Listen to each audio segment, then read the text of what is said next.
Jack, every time I turn on the TV, every headline says Trump. There's so many things I want to ask you, but how about we start with Greenland? Because this one fascinates me. Why do you think Trump is so interested in Greenland? Tracy, what I think about Greenland is that I believe the Trump administration is showing what's called a false flag. They're talking about one thing and they mean another. Greenland has no immediate value as a source of mineral because all of these mineral extraction systems, mines, would have to be discovered, identified, graded, and developed. This takes years. Just because somebody tells you that, oh, there's rare earths in Greenland. Well, there's rare earths in Ashtabula, Ohio, also, I'm sure.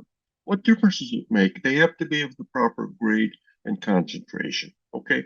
So, what I think is happening here is that the United States wants to control Greenland for the purposes of the military. We have always had military bases in Greenland. When I was a boy, a friend of mine who was old enough to fight in Korea instead wound up in Thule, Greenland, on the Dew Line. Anybody remember that? Early warning. Okay, that was a radar systems looking to see Soviet missiles coming over the pole, so we'd have time to say goodbye to our loved ones, I guess. Anyway, so he told me about his 6 months in Greenland, which he assumed was his introduction to being in purgatory. Okay, now today we have more modern Quonset huts, but the same kinds of soldiers. So what they want to do is the Russians and the Chinese are very active in the Arctic, as you know. And in fact, uh, they sail across that in trade and military. And the United States wants a free, in my opinion, a free hand in garrisoning, remember that word? Northern Greenland. So we're ready to fight them evildoers. Okay? So what do we talk about? For some reason, rare earths. Okay, Greenland, we know, has deposits of rare earths, it has deposits of uranium.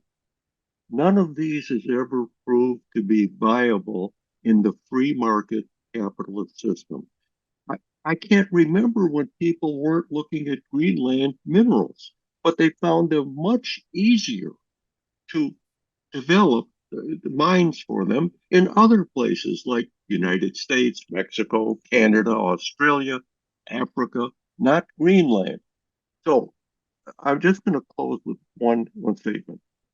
Can somebody in Washington please try to understand that instead of billions of dollars to create a new industry in Greenland with its 55,000 non-technical people, why don't we invest in Canada, where you have technical people, processing skills, great universities, and many, many more known deposits of critical minerals than are known in Greenland? Okay, so that brings me to my next and favorite topic, of course, which is what about Canada? Would you like to give us an update on what you think Trump is now attempting to do in taking the Canadian relations forward? I cannot imagine what Trump is trying to do. I just don't agree with it. What I see him doing, and just to arbitrarily say, if you don't play the game my way, I'm taking my mitt and my ball and going home, which is the same thing as saying I'm going to impose an immediate 25% tariff on you. And then your guy says, well, what do you want us to do? He says, garrison your border so that no fentanyl goes across. Okay, I'll do that. Then I'll give you a 30-day reprieve. Aren't we now 10 days into the 30-day reprieve? So what's the next threat going to be? Okay. In the meantime, as I said before, America needs to invest in the Canadian critical mineral industry. And we need to finance the development of mines, processing, fabrication, and even manufacturing of parts, which, of course, Canada does now. we need to engage with Canada on a financial basis, on a friendly basis. Stop with the threats. We don't need reciprocal tariffs with Canada. We don't really need reciprocal tariffs with anybody.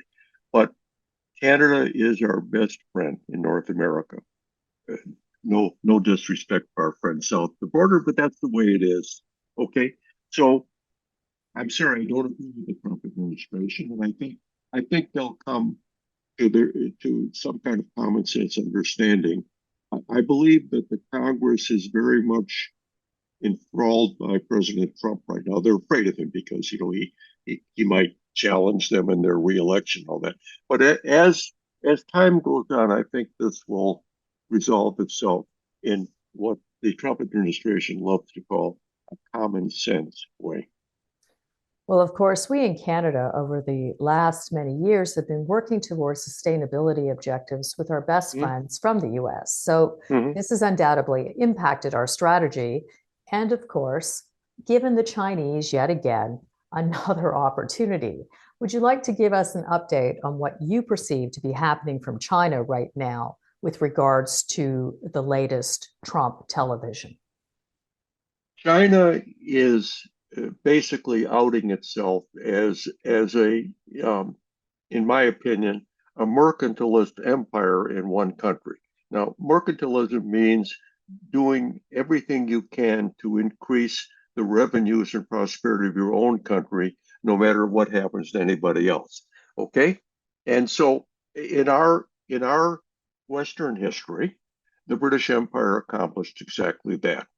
Okay, but the British Empire came to a point just before World War One when they had to decide: are they going to create a commonwealth of no tariffs, a free imperial preference zone, no tariffs among all the countries, of course, Great Britain benefiting the most, but no tariffs. Okay, or free trade. Well, World War One, two intervened, and this all went by the wayside. China looked at this and they said, you know what? We're going to do it inside our country. We don't need to conquer anybody. We'll buy their minerals. We'll acquire ownership of the mines in those countries in the free market way. But we don't want the outsiders in our country. We don't want them to be involved. So what we're looking at is a creation of a Chinese trade empire focused on China. They don't give a damn about the rest of the world prosperity, just their own. Okay, this is the difference. In the West, we have talked about, prosperity for all, trade. And the truth is, America has been Uncle Sugar to a lot of small countries. We've allowed large deficits to occur in trade. Okay, this is the reaction in Washington. Why there's traction for this tariff thing? Because they're thinking, my God, we've been supporting all these countries. That was our policy. After World War II, we decided we would let our allies and even our former enemies come into a more prosperous world so they'd be less likely to fight us. This is not the Chinese way. The Chinese are out for the Chinese. Can everybody remember that? China is for make China great again. That's their policy, okay? Ours is ours is just decayed. I don't think we have a policy. And speaking of policies, let's move over to the Europeans. There's been a lot in Mm, the news about Europe this last week, and clearly we're not building our friendship bridges with the Europeans. Would you like to mm. comment on how this might impact the critical mineral sector, please? Yeah, Europe is in very bad shape from the point of view of critical minerals. They really don't have any mining of such in Europe. Europe is where the Industrial Revolution started, but that was based on steel. And you needed coke, iron ore, okay, and limestone. They had all that. So they were making steel and having a wonderful time in the 19th century and all that. And then in after World War One, actually during World War One, they started needing chrome and molybdenum, things like that for alloys to for weapons. Okay, and then so they started really looking into their African possession, European countries, for these products. And tin and rubber from Malaysia, copper from the Congo, nitrates to make gunpowder before modern explosives from Chile. All these things, the European empire just said, okay, we'll take them. We'll pay for them, but we don't care if you guys have shoes or clothes or food, but here, we'll give you British pounds and then you can trade them in London for things you don't need. Okay, great. So they did all that. World War One wiped that out. Okay.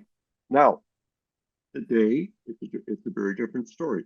Europe doesn't have any supplies of critical minerals for high technology.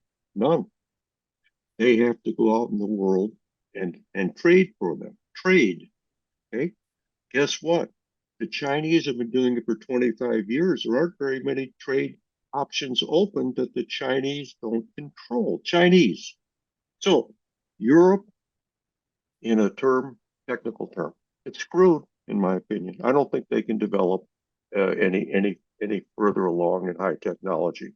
Europe's best bet, in my opinion, is to make a reciprocal deal with Canada, where Europe invests in the development of Canadian mineral resources, processing, fabrication, mining, and in return, they get guaranteed supplies from Canada to support European industry. Now, in America, nobody's ever thought of that. But I hope in Canada, my friends are thinking about it, because I know they're thinking about it in Europe, if they can ever get together.